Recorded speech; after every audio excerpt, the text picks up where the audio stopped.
Hello everyone, welcome to my YouTube channel Literatureship. आज की इस वीडियो में मैं आपको करवाने जा रही हूँ समरी ऑफ पमेला, और इसे कहा जाता है the virtue rewarded. It was the first novel by Samuel Richardson.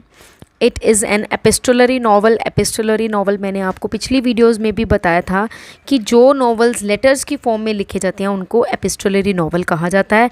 And Samuel Richardson जो हैं वो एपिस्टोलरी नॉवल के उनको पायनियर भी कहा जाता है। And it is a romance novel based on his personal life. It was written in 1740 and in two parts. It is in two parts. It has 4 volumes and a series of letters. It is a story of 15 years old maid servant whose name was Pamela Andrews, जो कि mister square B और Mrs lady B के लिए काम करती थी। Pamela जो थी लेडी बी के लिए एज अ सर्वेंट काम करती थी, एंड वो साइड बाय साइड अपने पेरेंट्स को लेटर्स लिखती रहती थी, जिसमें वो अपने पेरेंट्स के साथ अपना हालचाल जो थी बताती रहती थी और एक्सचेंज करती थी अपने लेटर्स उनके साथ। तो लेडी बी की डेथ के बाद उसे एक डर सा बना रहता है कि शायद उसकी अब जो जॉब है वो चली जाएगी, लेकिन ऐसा नहीं होता। मिस्टर स्क्वायर बी, इसके जो बेटे होते हैं, लेडी बी के जो बेटे होते हैं, वो इसे काम दे देते हैं अभी। लेकिन मिस्टर स्क्वायर बी का जो बर्ताव होता है पमेला के साथ, वो कुछ खास अच्छा नहीं होता। लेडी बी जब तक ज़िंदा थी तब तक ऐसा नहीं हुआ था कभी, लेकिन लेडी बी के मरने के बाद मिस्टर बी जो थे उसको सिड्यूस करते थे, उसको टॉर्चर करते थे काफ़ी। अब मिस्टर बी जो थे पमेला को काफ़ी ज़्यादा फिज़िकली टॉर्चर करते थे। जब पमेला ने इसका प्रोटेस्ट किया, जब वो उसने मिस्टर बी का विरोध किया, तो वो डर जाते हैं कुछ टाइम के लिए, लेकिन वो उसको धमकाते भी हैं कि तुमने इस बारे में किसी से बात नहीं करनी है, don't tell anybody about it. लेकिन पमेला जो है वो इसके बारे में मिसेस जर्विस को बताती है, जो इसके साथ इसी घर में रहती हैं। अब बहुत टाइम हो जाता है जब मिस्टर बी जो है अब काफ़ी समय तक ऐसा ही करते रहते हैं, उसको काफ़ी सीड्यूस करते हैं, तो वो परेशान हो जाती है और वो मिस्टर बी को बोलती है कि मैं अपने घर वापस जाना चाहती हूँ। लेकिन वो उसको धोखा देते हैं कि ठीक है, उसके सामने उसकी बात को मान लेते हैं कि हाँ ठीक है, मैं तुम्हें घर वापस भेज दूँगा, लेकिन वो उसे लिंकनशायर भेज देते हैं। उधर से उसके पेरेंट्स को ये बोलते हैं कि हाँ मैंने उसको एक बहुत सेफ़ जगह पर भेज दिया है, लिंकनशायर, वो अब वहाँ पर काम करेगी। तो मिस्टर बी उसे लिंकनशायर भेजते हैं मिसेस यूक्स के पास भेजते हैं, जो कि काफ़ी ज़्यादा रूड होती है। अब पमेला जो है वहाँ पर लिंकनशायर में उसकी जो फ्रेंडशिप होती है मिस्टर विलियम्स के साथ हो जाती है। वो एक दूसरे के साथ लेटर्स एक्सचेंज करते हैं, अपनी सिचुएशंस के बारे में सब कुछ डिस्कस करती है मिस्टर विलियम्स के साथ कि कैसे मिस्टर बी जो है मुझे सिड्यूस करते हैं, मुझे फ़िज़िकली परेशान करते हैं, मुझे फ़िज़िकली टॉर्चर करते हैं। तो फिर वो क्या करते हैं, वो विलेज की, उस लिंकनशायर विलेज की हाई अथॉरिटीज़ के पास उसे लेकर जाते हैं और उसे सब कुछ बताते हैं और उनको हेल्प के लिए बोलते हैं कि इस लड़की की, पमेला की हेल्प की जाए। लेकिन कोई भी उसकी हेल्प नहीं कर पाता, क्योंकि मिस्टर बी का जो स्टेटस है वो काफ़ी ज़्यादा हाई होता है।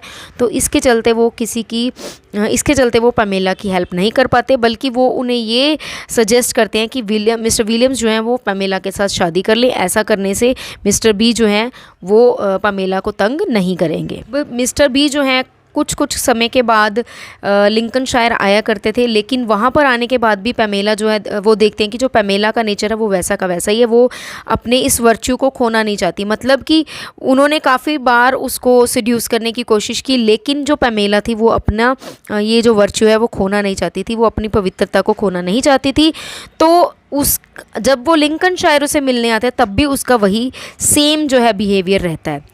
अब वो मिसेस ज्यूक्स के साथ मिलकर एज अ मेड सर्वेंट वो अपना भेस बदलते हैं, अपना नाम रख लेते हैं नैन, और वो पमेला के साथ सोने की कोशिश करते हैं। तो उसके बाद जब वो उसके साथ ऐसा बिहेव करते हैं तो पमेला जो है वो बेड के ऊपर ऐसा एक्ट करती है कि जैसे वो डेड हो चुकी है, वो मर चुकी है, वो अपनी सांसें रोक लेती है। तो इससे क्या होता है, मिस्टर बी जो है उसे सब कुछ बता देते हैं और इसके साथ मिस्टर बी का बिहेवियर जो है काफ़ी ज़्यादा चेंज हो जाता है। तो फिर वो पमेला को बताते हैं कि मैं तुम्हारे साथ शादी नहीं कर सकता, क्योंकि हम दोनों में सोशल गैप बहुत ज़्यादा है। जब ये उसको बताया जाता है मिस्टर बी के द्वारा कि हमारा सोशल गैप काफ़ी ज़्यादा है, तो मिस्टर बी का बिहेवियर थोड़ा चेंज दिखता है उसे, तो उसको भी थोड़ी सी फीलिंग्स जो है उनके प्रति आती हैं कि हाँ he is a good man. तो एक फॉर्चून टेलर से वो मिलती है पमेला। जब वो एक फॉर्चून टेलर से मिलती हैं तो उसको फॉर्चून टनल ये बताता है कि मिस्टर बी जो है तुम्हारे साथ एक फॉल्स मैरिज करेंगे, एक फेक मैरिज करेंगे।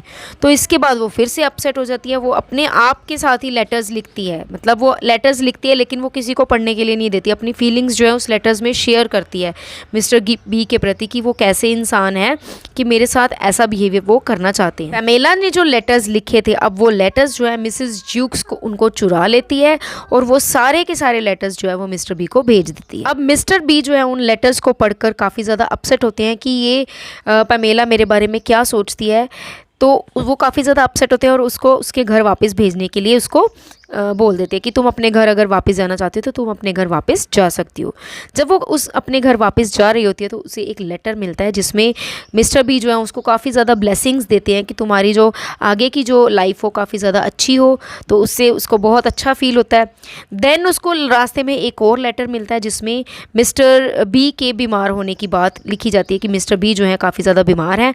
तो ये पढ़कर जो पैमेला है वो मिस्टर बी के पास वापस आ जाती है। जब पैमेला मिस्टर बी के पास वापस आती है तो पैमेला और मिस्टर बी की एक छोटे से चर्च में शादी कर दी जाती है। लेडी डेवर्स अब एंट्री होती है, लेडी डेवर्स की, जो कि सिस्टर होती है मिस्टर बी की। वो पैमेला को काफ़ी ज़्यादा डिसलाइक करती है और उसको सैली के बारे में बताती है। उनका रिश्ता तोड़ने के लिए वो उसको सैली के बारे में बताती है, जो कि मिस्टर बी की गर्लफ्रेंड हुआ करती थी और उसके साथ उसकी एक बच्ची भी होती है जिसका नाम होता है मिस गुडविन। लेकिन इस बात को मिस्टर बी जो है काफ़ी मान लेते हैं कि हाँ मुझसे ये गलती हुई है। क्योंकि मिस्टर बी अपनी इस गलती को मानते हैं तो पैमेला उनके साथ रहने के लिए राज़ी रहती है और हंसते हंसते वो मिस गुडविन को अपना लेती है and leads a happy life after that. So this was all about Pamela the virtue rewarded. I hope you like it. If so please do like, share and subscribe my channel for such videos.